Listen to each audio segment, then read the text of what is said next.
My name's Joanna Maycock, and I'm the Secretary General of the European Women's Lobby. And I'm also a member of UN Women's Executive Director's Civil Society Advisory Group. And I'm really, really pleased to be here and moderate a short discussion about the role and the importance of women's movements in advancing women's rights and gender equality. And here with me today, I have Nidhi, who's a disability and gender rights activist and a founder of an organization called Rising Flame. And needing no introduction, Phumzile, who's the Executive Director of UN Women. So I'm going to start with you, if I can, Phumzile. Why do you think civil society engagement matters so much for advancing development, but more importantly, women's rights? Well, civil society is the most consistent actor in the area of human rights in a democracy, and especially where there isn't democracy.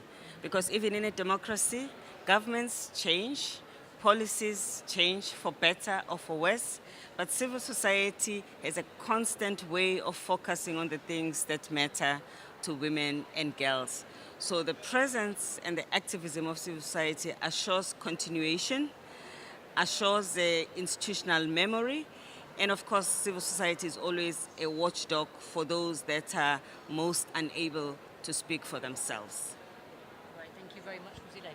Nidhi. So thank you, Joanna and Phumzile. So I really feel when we talk about civil society and we talk about why are they important and engaging around policies, who are we making the policies for? And so if we don't have an engagement from the civil society, my understanding is that we're speaking without a basis, or we're sort of performing without a basis, or we're framing something for someone who we do not engage with. We do not know the reality. So really to have a check of realities, and being a young feminist and a young activist, having the privilege of working at multiple levels, right from the grassroots to the global advocacy levels, I think the stronger the linkages, the more effective is the chain of top-down and bottom-up approach. The minute we don't engage with one of the actors in this whole chain, there is a breakage in the link. And I think that's very important, to continue the linkage, to have a cycle of feedback, to really, and I quote the principle that the disability rights movement really follows, that nothing about us without us. And so if we're talking about the civil society and the problems that exist with people who we are framing policies for, or programs for, or schemes for, then how can we have those dialogues or engagements without their voices included? So that's what I feel.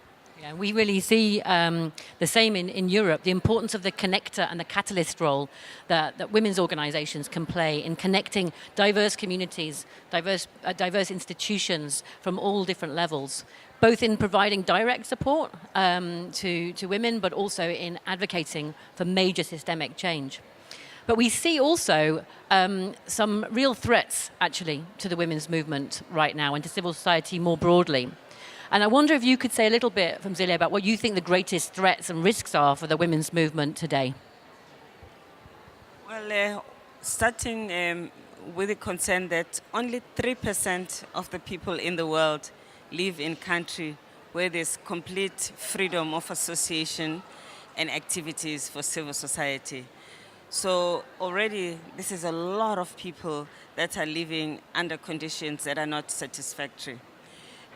But it's important to address the issue of the shrinking resources for civil society, because without these resources, organizations are unable to function and to fulfill their mission. And then, of course, in many countries, there is registration, deregistration, all kinds of bureaucratic interventions that simply make the legitimacy and the legality of the civil society institution difficult. Something that, again, we need to continuously campaign against. And then thirdly, the risk of violence and all kinds of harassment that civil society organizations and women's organizations are exposed to, including death of women human rights defenders. So just on these three fronts, in some countries, all three dangers exist and more. And that has created a very difficult situation for civil society around the world. So for me, the biggest threat would be fragmentation of the movement itself. And so what's happening is because of the shrinking, so the reasons are multiple, because of the shrinking spaces for civil society, because of the shrinking funding for civil society activism. I feel that what we are under threat and duress of the movement, the women's rights movement itself getting fragmented, where marginal voices within the mainstream movement get further invisibilized, where there is a whole co-opting of some of the marginal strands or the parallel movements, as we call it, by forces that are there to destabilize the women's rights movement. And I'll give you a small example around women with disability rights movement, and the women's rights movement, and what I mean by this whole threat of co-opting. And so there's a whole fault line or a gap between the movements of women's rights and disability rights, and we're talking about in cases of discussions of subjects like abortion rights. And so then we're talking about the language of fetal anomaly, which indicates to any kind of disability. And a medical language of anomaly is absolutely unacceptable in the disability rights movement. And so by these shrinking spaces or shrinking funding, there is a lack of dialogue between these movements. There's a lot of grappling of this is limited space and how can we create more, like hold on to the space with the mainstream movement? How do we include the marginalized voices within these shrinking spaces? And so where is the expense? Because accommodating marginalized movements within women's rights is also expensive, and the dialogues need a lot of time and deliberation. So I think the biggest threat is that because of these shrinking spaces and shrinking funding, the dialogues and the intersectionality or integration of the women's rights movement is itself at a threat. And I think that threat of fragmentation is the biggest threat I feel to the movement right now. That's really, really true, I think. And how do you think that needs to be addressed, both by the women's movement and also by others that want to support the advancing women's movement and advancing women's rights, Nidhi? Okay. So I actually feel that if we still start from a space, and this is slightly challenging, but really still start from the space of evaluating whose space is the women's rights space, who is a woman, who belongs to this space and who can own this space, and really keep that as a larger group with all its intersectionalities and diversities in mind, and then see that this large group is facing a shrinking by itself, rather than prioritizing or creating a hierarchy within the movement. So if we actively break down some of the hierarchy that exists and work much more collaboratively with a direct collaboration, a collateral, indirect, sideways collaboration with other movements, as we call them, in whether it's a youth movement, the SRHR movement, the disability rights movement. I think if we're thinking of those integrations and intersectionalities, we'll be stronger as a voice and as civil society to sort of push back on this shrinking space and this pushback that we are receiving on the rights front, if that makes sense. I also think, I wouldn't agree more, and add that it's also important to work intergenerationally in order to make sure that we have broadened participation. There's a unique role that young people bring into the space, but also there's a unique contribution that is brought by those who have been in the space for a long time. But if you broaden the movement and you also make sure that you bring in indigenous women, women living with disabilities, women of different sexual orientation, you actually make sure that all of the issues are discussed together and you strengthen the sisterhood and the solidarity that must exist.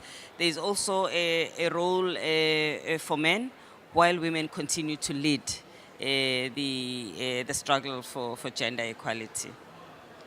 So there's a lot of organizations here. I remember I came to the first European Development Days, which is now 12 years ago. It was a lot smaller then. And I see, certainly I think that if there was one tiny side panel on gender equality and women's rights, then I'd be surprised.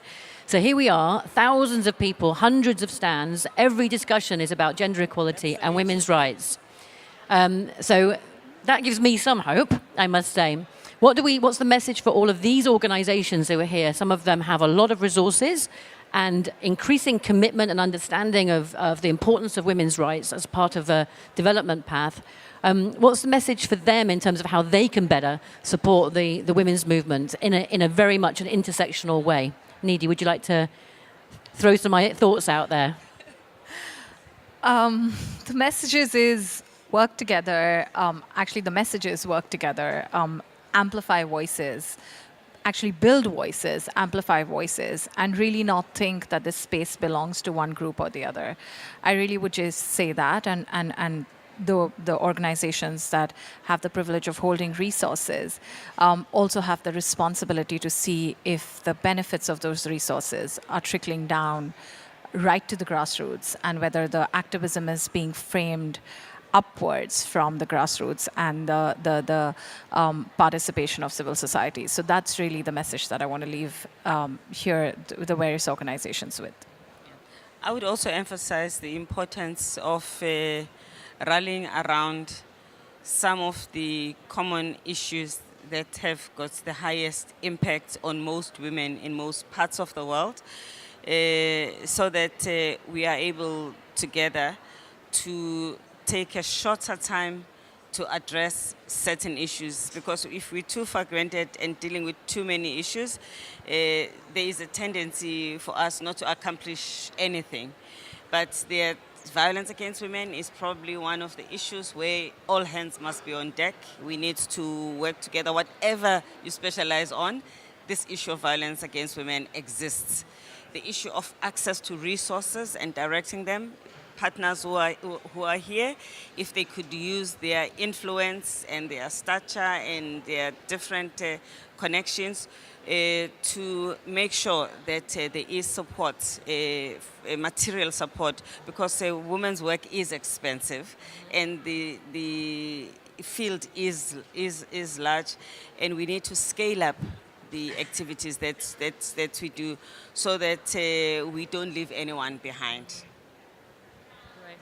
I want to maybe add to your already really excellent points and say, I also think that organizations need to stop thinking about women as victims or women as beneficiaries, but start thinking about women as the agents of change. And it's also about power within those organizations. So making sure that the women we're talking about, the women at the front line, are really shaping the agenda of the organization. Where are those women, the young women, the women disability activists, others who are in the boards of those organizations, in the leadership of those organizations?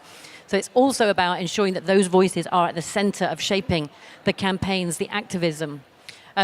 And also, I think there's a role for supporting. We have women human rights defenders are very much at threat wherever they're working. And I think making space and bringing resources to support women human rights activists and human rights defenders to come together for healing, for dialogue, for rest. We have very high levels of burnout as well, particularly in some parts of the world. So I think that's also really important for those organizations who hold resources and are really committed to gender equality and women's rights to take those things seriously.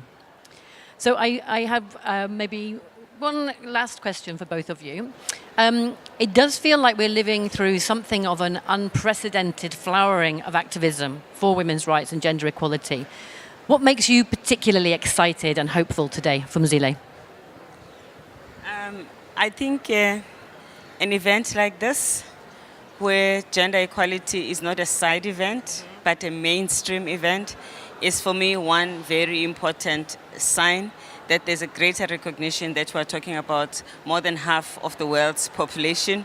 So you cannot box women's issues into a smaller side stage.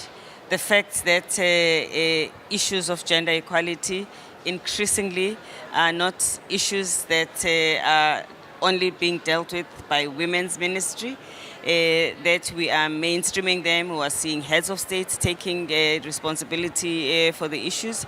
In the private sector, I just saw today that PwC has decided that they will not accept a short list for appointments if there isn't a woman in the short list.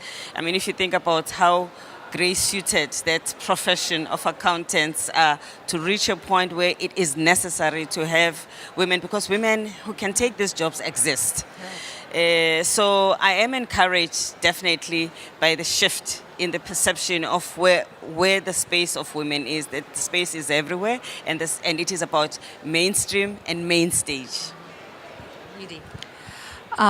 I think what excites me is to see women participating and leading. And it sounds very basic, but I think for a lot of us, particularly from the global south, that has been a dream for many, many years. So I think women and women across diversity participating and leading is something that really excites me. The second thing that really excites me with this whole splurge of activism is something that Phumzile mentioned, is about unanimous voices.